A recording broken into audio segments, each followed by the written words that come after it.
देव शर्मा। दोस्तों, आज की वीडियो में अपन बात करने वाले हैं कि मेडिकल में यदि आप कैरियर बनाना चाहते हैं तो 12वीं के बाद आप कौन कौन से विकल्प को चुन सकते हैं जो आपके लिए बहुत ही शानदार रहेंगे, आपके लिए बहुत ही बड़ी अपॉर्चुनिटी रहेगी आगे बढ़ने के लिए। मेडिकल यदि फील्ड आप चूज़ करते हैं तो आज की इस वीडियो में मैं यही बात करने वाला हूँ। तो चलते हैं वीडियो की तरफ। 12वीं में पीसीबी यानी फिजिक्स, केमिस्ट्री और बायोलॉजी पढ़ने वाले ज़्यादातर छात्रों का सपना होता है डॉक्टर बनने का, और हो भी क्यों ना। सैलरी और सोशल स्टेटस वाइज देश के डॉक्टर्स की वैल्यू बहुत ज़्यादा है। यह एक ऐसा फील्ड है जो किसी भी हालत में ज़रूरी माना जाता है। देश की इकोनॉमी डाउन हो, रिसेशन हो या कोई महामारी जैसा संकट हो, हर तरह की फील्ड में स्लो डाउन आ सकता है, लेकिन मेडिकल लाइन में नहीं। मेडिकल फील्ड में वैसे तो कई कोर्स हैं, लेकिन सबसे प्रोमिनेंट जो कोर्स माना जाता है वो है एमबीबीएस। इसके अलावा डेंटल सर्जरी, आयुर्वेद, होम्योपैथी, यूनानी, नर्सिंग और बी फार्मा समेत कई ऐसे कोर्सेज हैं जो 12वीं के बाद किए जा सकते हैं। हालांकि बायोलॉजी पढ़ने वाले ज़्यादातर छात्र एमबीबीएस की डिग्री लेने का सपना ही देखते हैं, लेकिन लिमिटेड सीट होने की वजह से अगर एमबीबीएस में एडमिशन ना मिल पाए तो दूसरे कोर्सेज में एडमिशन लेकर भी शानदार करियर बनाया जा सकता है। तो चलिए आपको बताते हैं 12वीं के बाद एमबीबीएस और दूसरे डिग्री कोर्सेज के बारे में।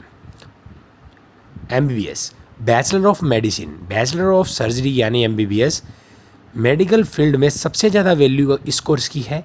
इंडिया में डॉक्टर बनने की मिनिमम क्वालिफिकेशन एमबीबीएस है। एमबीबीएस 5 साल का कोर्स है, जिसको करने के बाद MCI, medical council of India में रजिस्ट्रेशन कराने के बाद आप क्वालिफाइड डॉक्टर बन जाते हैं। देश भर के सभी सरकारी और प्राइवेट कॉलेजों में एमबीबीएस करने के लिए नीट, नेशनल टेस्टिंग एजेंसी करवाती है नीट का आयोजन। ऐसा एग्ज़ाम जो है वो होता है। नीट एक टफ कम्पिटिटिव एग्ज़ाम है और इसमें मिले नंबरों के आधार पर देश भर में करीब 80,000 एमबीबीएस की सीटों पर एडमिशन मिलता है। देश के सबसे प्रतिष्ठित कॉलेजों में कम रिसर्च सेंटर एम्स में 1200 सीटों के लिए एम्स एमबीबीएस का अलग एग्ज़ाम होता था, बट अब जो है वो इसको भी नीट में सम्मिलित कर लिया गया है, जिससे ये और ज़्यादा कम्पिटिटिव हो चुका है एग्ज़ाम। एमबीबीएस में 4 साल की पढ़ाई और 1 साल की इंटर्नशिप करना ज़रूरी होता है। इस कोर्स के दौरान मेडिकल में जुड़े तमाम विषय जैसे surgery, paediatrician, गायनोलॉजी, medicine, dermatology, anatomy, pathology, anaesthesia, forensic medicine जैसे कई विषयों में बहुत ही डिटेल में पढ़ाया जाता है। एमबीबीएस कोर्स के दौरान थ्योरी और प्रैक्टिकल दोनों की पढ़ाई काफ़ी बड़े स्तर पर होती है और काफ़ी टफ भी वो माना जाता है। कैरियर, एमबीबीएस की डिग्री के बाद आप देश में डॉक्टर बनने के योग्य बन जाते हैं। हालांकि एमबीबीएस करने वाले ज़्यादातर छात्र आगे किसी एक सब्जेक्ट में स्पेशलाइजेशन बनने के लिए एमएस, मास्टर इन सर्जरी पर एमडी करते हैं। लेकिन अगर आप मास्टर डिग्री ना भी लेना चाहें तो एमबीबीएस के बाद बहुत सारे कैरियर ऑप्शन खुले हैं। आप किसी भी सरकारी या प्राइवेट अस्पताल में डॉक्टर बन सकते हैं या फिर खुद अपनी प्रैक्टिस भी कर सकते हैं। एमबीबीएस एक बेहद ही एलिट कोर्स है। सरकारी कॉलेज में एमबीबीएस की फ़ीस बहुत ज़्यादा नहीं होती, लेकिन प्राइवेट कॉलेजों में इस कोर्स की फ़ीस लाखों में होती है। इसलिए जब भी कोई एमबीबीएस करता है तो डॉक्टर बनने के बाद उसकी सैलरी भी लाखों में ही होती है।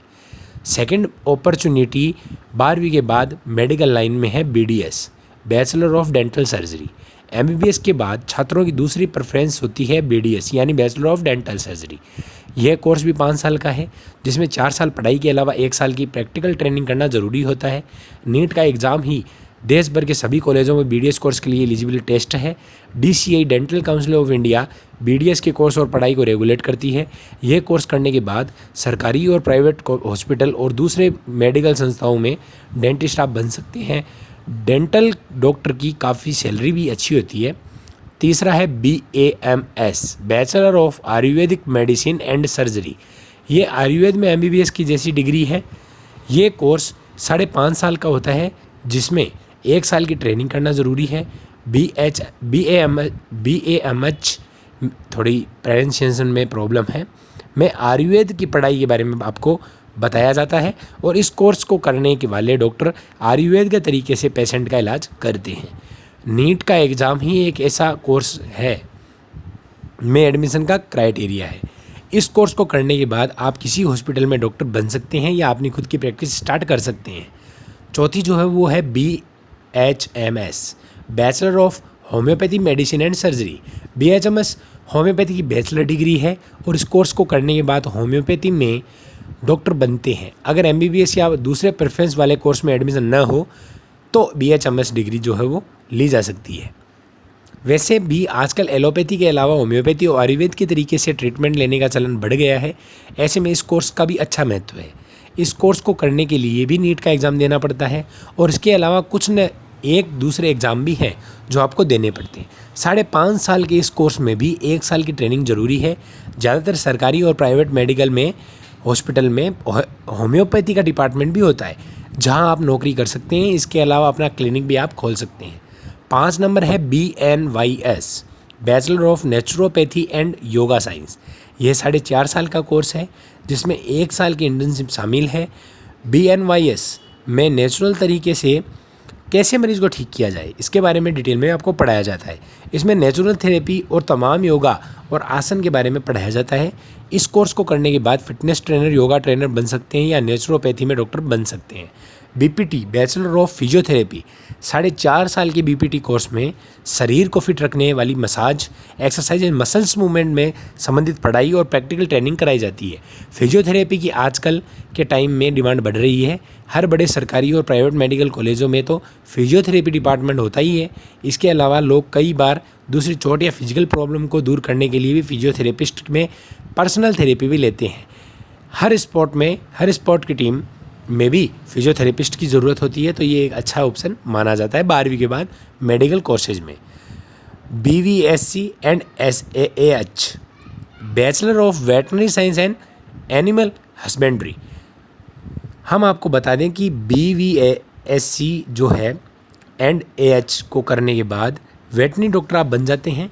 ये कोर्स 5 साल का है और इसको करने के बाद डॉक्टर जानवरों का इलाज और सर्जरी करते हैं। आजकल पालतू जानवर रखने का चलन बहुत ज़्यादा बढ़ गया है। लोग कुत्ता, बिल्ली, खरगोश से लेकर कई तरह के बर्ड्स भी पालते हैं, इसलिए वेटरनरी डॉक्टर्स की ज़रूरत भी बढ़ रही है। इसके अलावा large scale dairy, poultry farm वगैरह में भी वेटरनरी डॉक्टर का करियर का अच्छा स्कोप है। Paramedical course, health care sector में डॉक्टर्स के अलावा पूरी एक टीम होती है जो उसके साथ जुड़ी रहती है और पेशेंट के इलाज में मदद करती है।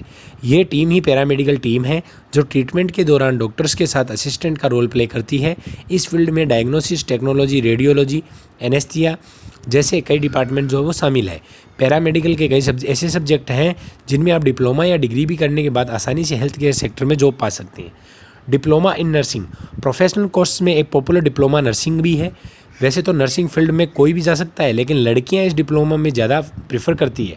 मेडिकल फील्ड अब एक बड़ी इंडस्ट्री बन चुका है और देश भर के सरकारी अस्पतालों के अलावा बहुत सारे प्राइवेट हॉस्पिटल भी खुल गए हैं जहां नर्स की डिमांड अब बढ़ गई है।